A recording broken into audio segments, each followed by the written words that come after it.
தமிழக சட்டமன்ற தேர்தல் முடிவுகள் எவருக்கும்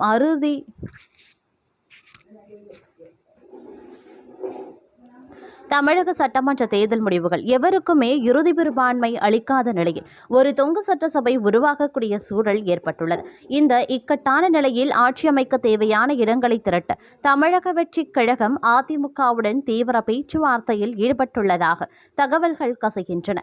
இந்த சூழலை தனக்கு சாதகமாக்கிக் கொள்ள திட்டமிட்டிருக்கக்கூடிய எடப்பாடி பழனிசாமி தரப்பு தவிகவிற்கு வெறும் அதிர்ச்சி அளிக்கும் வகையில் சில நிபந்தனைகளையும் விதித்துள்ளது.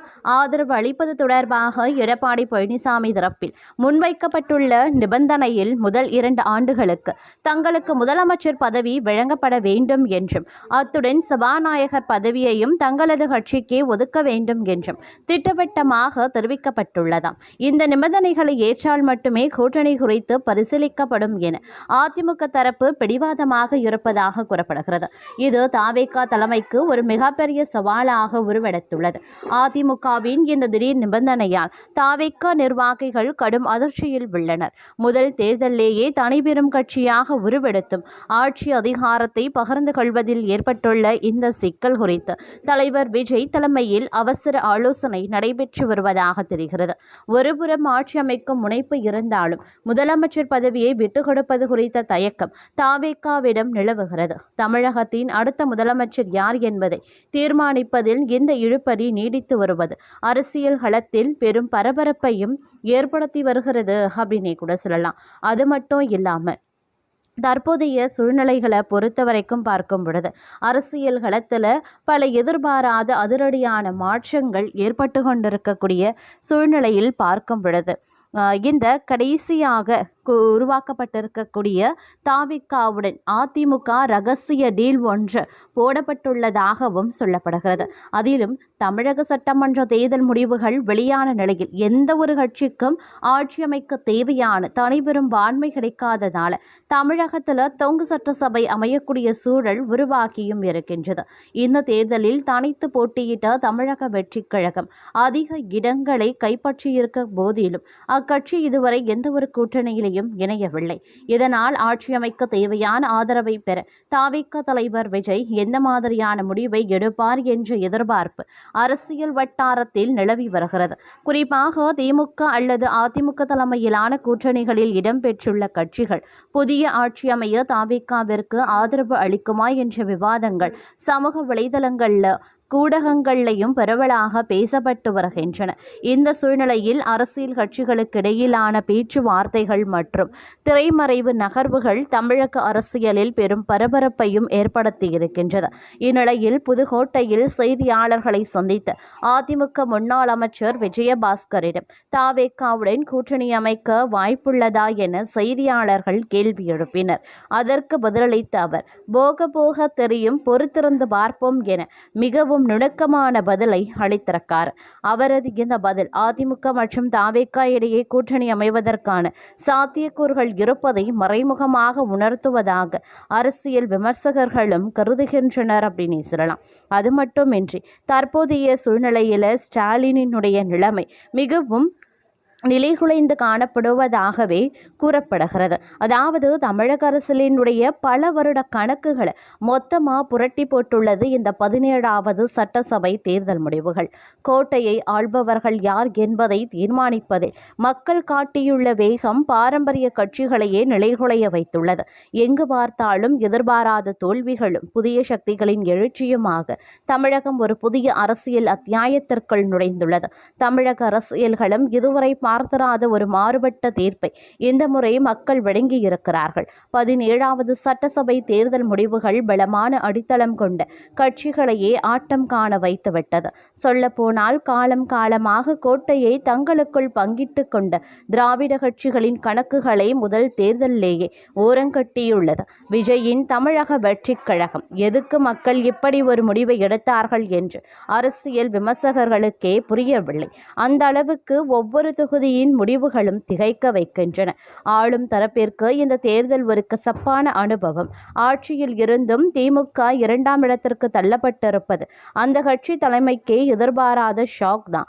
அதிலும் ஸ்டாலின் தனது சொந்த தொகுதியிலேயே பின்னடைவை சந்தித்ததுதான் உச்சகட்ட அதிர்ச்சி. முடிவுகள் வெளியான போது விளக்கமான பரபரப்பாக இருக்கும் அண்ணா அறிவாலயம் ஆள் நடமாட்டமின்றி வெறிச்சோடி போயிருந்தது. முதலமைச்சராக இருந்தவர் தன் சொந்த மண்ணிலேயே வீழ்ந்தது உடன்பிறப்புகளை நிலைகுலைய செய்துள்ளது. அதிமுக முகாமில் இதற்கு மேல் ஒரு விசித்திரமான சூழல் நிலவுகிறது. எடப்பாடி பழனிசாமி மாநிலத்திலேயே அதிக வாக்குகள் வித்தியாசத்தில் வென்று தனது பலத்தை நிரூபித்து மிரக்கார். ஆனால் தனிமரம் தோப்பாக முடியாது என்பது போல அதிமுக ஒட்டுமொத்தமாக 3ஆம் இடத்திற்கு தள்ளப்பட்டுள்ளது. தலைவர் ஜெயிச்சாச்சு, ஆனா கட்சி இப்படி ஆயிடுச்சே என ரத்தங்கள் ஒருவித குழப்பத்திலேயே உள்ளனர். இந்த முடிவு அதிமுகவின் எதிர்காலம் குறித்த விவாதங்களை மீண்டும் கிளப்பியுள்ளது. நடிகர் விஜய் தனது முதல் தேர்தலிலேயே மற்ற ஜாம்பவான்களை பின்னுக்கு தள்ளி முதலிடத்தை பிடித்தது சாதாரண விஷயமல்ல. ஆனால் ஜெயித்தாலும் ஆட்சி அமைக்க தேவையான இறுதி பெரும்பான்மை கிடைக்காததால் விஜய் முதலமைச்சராக முடிசூடுவதில் இன்னும் இழுபறி நீடிக்கிறது.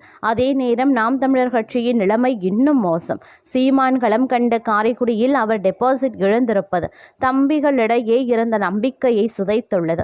தமிழக அரசியலில் இனி ஒற்றையாட்சி என்பது கனவு தானோ என்கிற அளவுக்கு ஒரு சூழல் உருவாகியுள்ளது.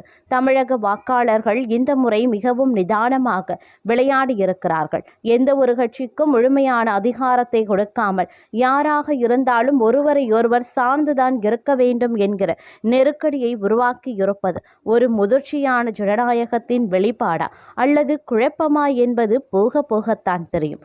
ஆனால் மக்கள் ஒரு மாற்றத்தை விரும்புகிறார்கள் என்பது மட்டும் உள்ளங்கை நெல்லிக்கனி போல தெரிகிறது. பழைய பாணி அரசியலும் வாரிசு பேச்சுகளும் இனி எடுபடாது என்பதை மக்கள் ஓட்டு மூலமாக நெத்தியடியாக சொல்லி இருக்கிறார்கள். முக்கிய தலைவர்கள் தங்கள் சொந்த தொகுதியிலேயே மண்ணை கவ்வி இருப்பது மக்கள் வேலையை மட்டுமே பார்ப்பார்கள். இனி வரும் நாட்களில் கூட்டணி பேச்சுக்களும் திரைமறைவு அரசியல் நகர்வுகளும் தலை தூக்கும்.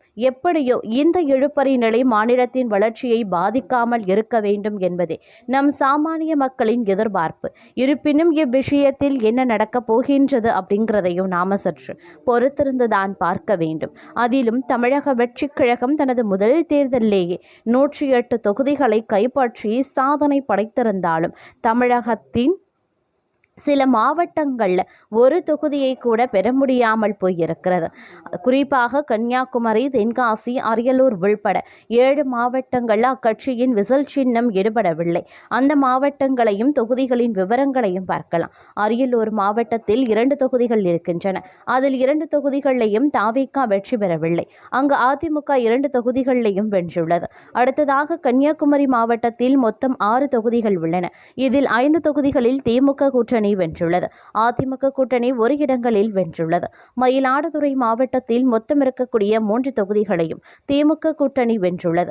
நீலகிரி மாவட்டத்தில் மொத்தம் இருக்கக்கூடிய 3 தொகுதிகளில் திமுக கூட்டணி ஒரு இடத்திலேயும் அதிமுக கூட்டணியில் ஒரு பாஜக ஒரு இடத்திலேயும் வென்றிருக்கிறாங்க.